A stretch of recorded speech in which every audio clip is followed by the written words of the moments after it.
অন্তর্বর্তী সরকারকে বলবো, আপনি যে পদক্ষেপ গ্রহণ করতেছেন, আজকে বাংলাদেশকে বিভক্তি করতেছেন, আজকে যাদেরকে বিচারের আওতায় আনা উচিত ছিল তাদেরকে বিচারের আওতায় না এনে আপনি আমাদের এক বিশাল গোষ্ঠীর সাথে প্রতিপক্ষ সৃষ্টি করেছেন। আমার মনে হয় এটা আমাদের জন্য কল্যাণকর হবে না। এর জন্য হুঁশ করে কাজ করতে হবে, হুঁশ করে কাজ করতে হবে। আমি বাংলাদেশের অবস্থা খুব ভালো দেখছি না। এর জন্য আমি শ্রমিক বন্ধুদেরকে বলবো, সচেতন থাকুন।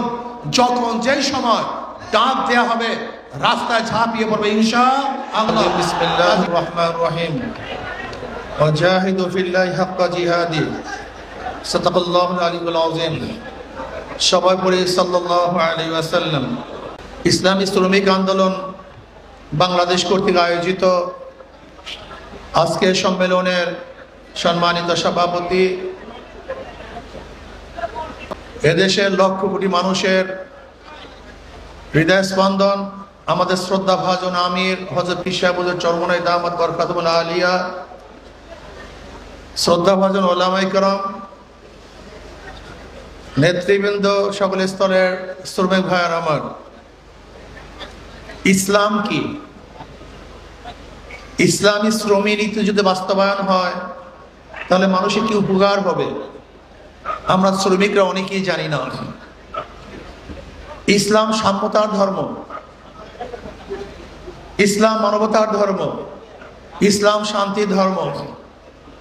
ইসলামী আদর্শের মধ্যেই সাম্যতা আছে, শ্রমিকদের অধিকার আছে। আজকে বামপন্থীরাও শ্রমিক অধিকার নিয়ে আলোচনা করে, আন্দোলন করে, কিন্তু শ্রমিকদের অধিকার বাস্তবায়ন করতে ব্যর্থ হয়েছে।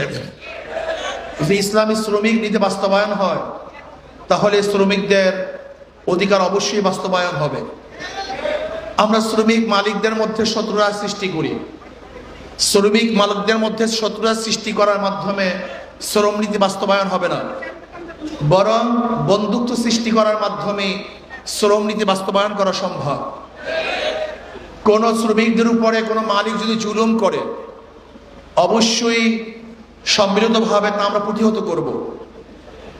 আবার শ্রমিকরাও যদি মালিকদের কাজে ফাঁকি দেয় আমরা সম্মিলিতভাবে তাকে নসিহাত করব।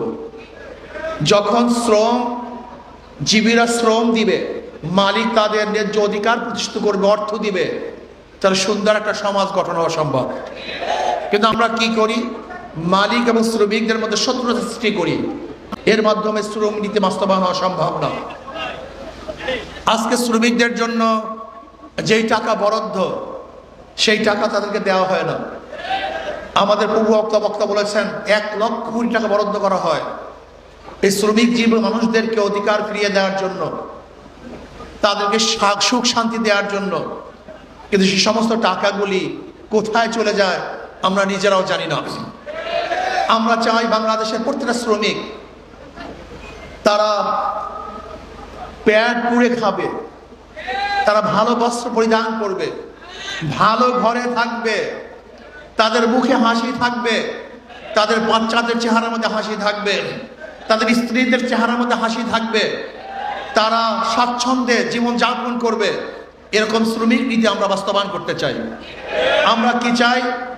আমরা চাই বাংলাদেশকে এমন এক রাষ্ট্র গঠন করতে যেখানে হাসবো সবাই সম্মিলিতভাবে একই সাথে হাসবো, কাঁদবো সবাই একই সাথে কাঁদবো, খাবো সবাই একই সাথে খাবো, আমরা ভালো থাকবো সবাই একই সাথে ভালো থাকবো।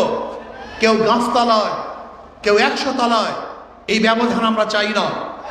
কেউ হাজারো বস্ত্র পরিধান করবে আর কেউ বস্ত্রহীন থাকবে, এই সমাজ আমরা চাই না।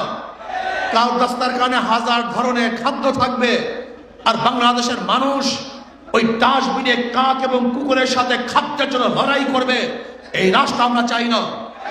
কারোর সুটকেসের মধ্যে হাজার ধরনের বস্ত্র থাকবে আর বাংলাদেশের হাজারো মানুষ বিবস্ত্র অবস্থায় রাস্তায় ঘুরবে, এই আইন আমরা চাই না। আমরা চাই না আমাদের বাংলাদেশের কোনো মানুষ গাছতলায় আকাশের নিচে থাকবে, এরকম বাংলাদেশ আমরা চাই না। আমরা চাই বাংলাদেশের সমস্ত মানুষ ভালো থাকবে, ভালো খাবে, ভালো পড়বে, ভালো চিকিৎসা করবে, ভালো শিখবে, এরকম রাষ্ট্র আমরা গঠন করতে চাই। আর সেই রাষ্ট্র গঠন করার জন্য প্রয়োজন হলো ইসলামের হুকুমত। ইসলামের হুকুমতের বাইরে আসলে কেউ কাউকে মর্যাদা দিতে পারে না। আগামী এক যুদ্ধ আসতেছে, নির্বাচনী যুদ্ধ।